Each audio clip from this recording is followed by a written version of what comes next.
வணக்கம் நேர்களே. குமுதம் செய்திகளை வழங்குவதற்காக கோபாலகிருஷ்ணன். செய்திகளை விரிவாக பார்ப்பதற்கு முன்னர் இந்த நேரத்திற்கான தலைப்புச் செய்திகளை முதலில் பார்க்கலாம்.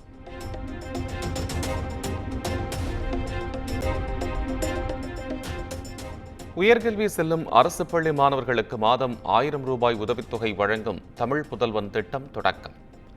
ஆதார் கட்டாயம் என்பது உள்ளிட்ட வழிகாட்டு நெறிமுறைகளை வெளியிட்டது தமிழக அரசு.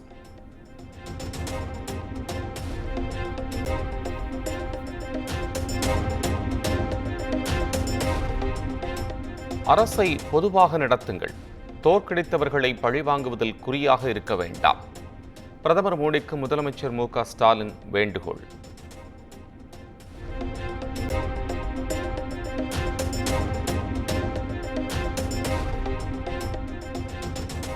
மத்திய பட்ஜெட்டில் தமிழ்நாடு புறக்கணிக்கப்பட்டதாக கூறி இந்திய கம்யூனிஸ்ட் கட்சியின் சார்பில் இன்று ஆர்ப்பாட்டம். சென்னை அண்ணா சாலை மத்திய தபால் நிலையம் அருகே ஆர்ப்பாட்டம் நடைபெறும் என அறிவிப்பு.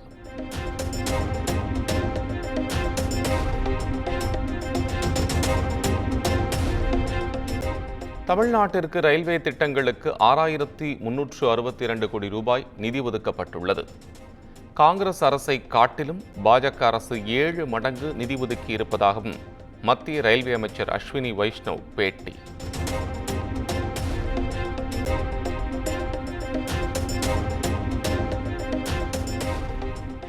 கள்ளச்சாராய கடத்தல் மற்றும் விற்பனையில் ஈடுபட்ட நபர்களின் வங்கிக் கணக்குகள் முடக்கம். கள்ளக்குறிச்சி, காஞ்சிபுரம், திருவள்ளூர் உள்ளிட்ட 10 மாவட்டங்களைச் சேர்ந்த 466 பேரின் கணக்குகளை முடக்கியது காவல்துறை.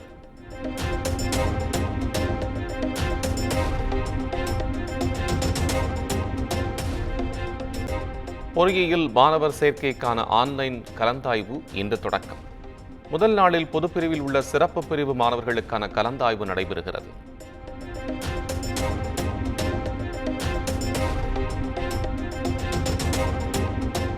முன்னாள் அமைச்சர் செந்தில் பாலாஜிக்கு சொந்தமான இடங்களில் நடத்தப்பட்ட சோதனையில் கைப்பற்றப்படாத ரகசிய ஹார்ட் டிஸ்க் அமலாக்கத்துறைக்கு கிடைத்தது எப்படி? சரமாரியாக கேள்வி எழுப்பிய உச்சநீதிமன்றம் வழக்கை இன்று மீண்டும் விசாரிக்கிறது.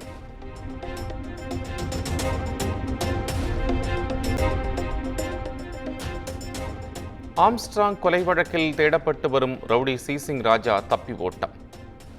ஆந்திராவில் பதுங்கியிருந்ததை அறிந்த தனிப்படை போலீசார் விரைந்தபோது காரில் தப்பிச் சென்றதாக தகவல்.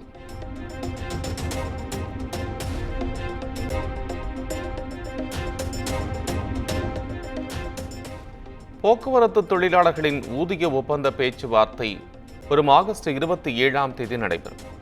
முத்தரப்பு பேச்சுவார்த்தையில் முடிவு செய்யப்பட்டதாக தொழிற்சங்கத்தினர் தகவல்.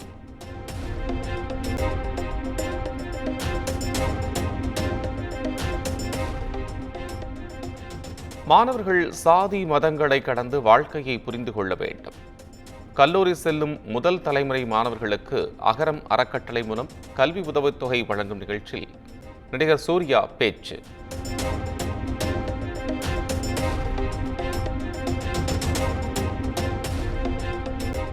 தமிழகத்தில் இன்று சினிமா மற்றும் தொலைக்காட்சி தொடர்களுக்கான படப்பிடிப்புகள் ரத்து. திரைப்பட தொழிலாளர்களின் பாதுகாப்பை அதிகரிப்பது குறித்து பெப்சி, தயாரிப்பாளர் சங்கம், நடிகர் சங்கம் இடையே ஆலோசனை நடைபெறுவதாக அறிவிப்பு.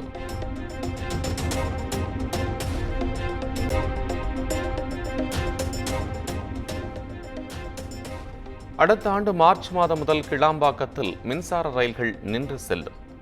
தெற்கு ரயில்வே பொது மேலாளர் ஆர்.என். சிங் உறுதி.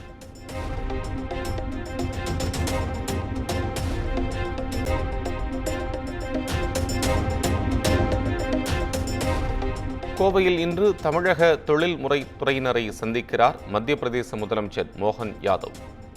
மத்திய பிரதேசத்தில் பல்வேறு சலுகைகளுடன் தொழில் துவங்க அழைப்பு விடுக்க உள்ளதாக தகவல்.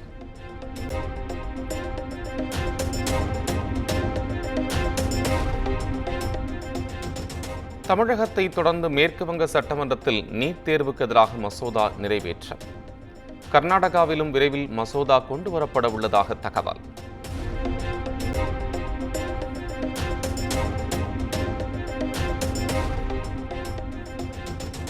அமெரிக்காவின் உள்ள லாஸ் ஏஞ்சலிஸ் உள்ள ஒருங்கிணைந்த நீதிமன்றத்தில் அனைத்து கணினிகளையும் முடக்கிய ஹேக்கர்கள். பொதுமக்களின் தகவல் கசிவதை தடுக்கும் வகையில் நீதிமன்றம் மூடல்.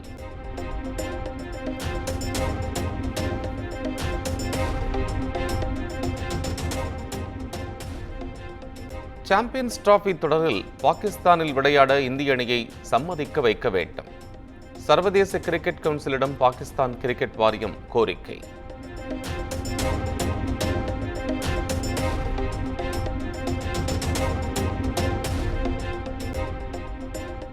பாலிவுட் நடிகரான ஷாருக் கானின் உருவம் பொறித்த நாணயம் வெளியீடு. பாரிஸில் உள்ள கிரேவின் அருங்காட்சியகம் கௌரவம்.